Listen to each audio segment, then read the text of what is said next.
Selon le rapport d'une réassurance africaine, le Nigeria, le Maroc et le Kenya sont les moteurs du marché africain de la réassurance en 2016.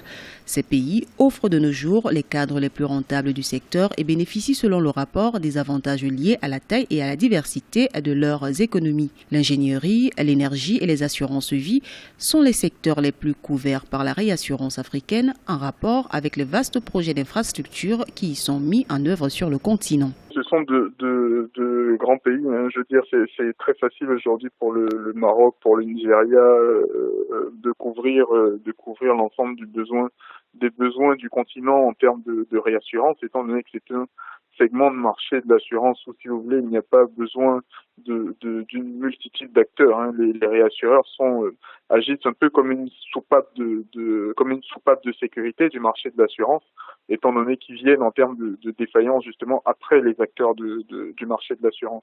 Selon des spécialistes de la réassurance en Afrique, le marché de la réassurance africaine pèse actuellement 8 milliards de dollars et bénéficie de la croissance du taux de pénétration de l'assurance qui présentement n'est que de 2,9%. C'est donc un secteur d'investissement qui demande une certaine solidité économique pour les pays engagés sur ce marché encore peu exploité en Afrique. Il n'y a pas beaucoup d'acteurs qui existent et qui exercent en tant que réassureurs sur le continent.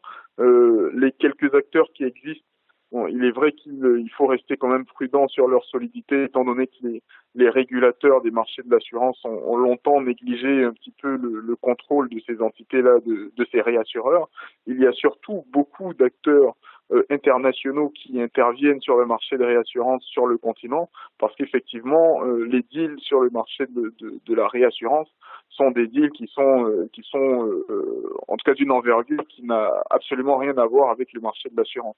La croissance du secteur de la réassurance est ralentie sur le continent par plusieurs facteurs. Le contexte macroéconomique continue d'être marqué par la baisse des revenus et un repli de la demande des matières premières au niveau global. Conséquence, le transport maritime devrait connaître une baisse des demandes de réassurance du fait du recul des transactions commerciales avec les pays de la région. Tout de même, des économistes estiment que le marché de la réassurance reste dans sa globalité inexploité sur le continent. La couverture de risque demande une stabilité économique des États.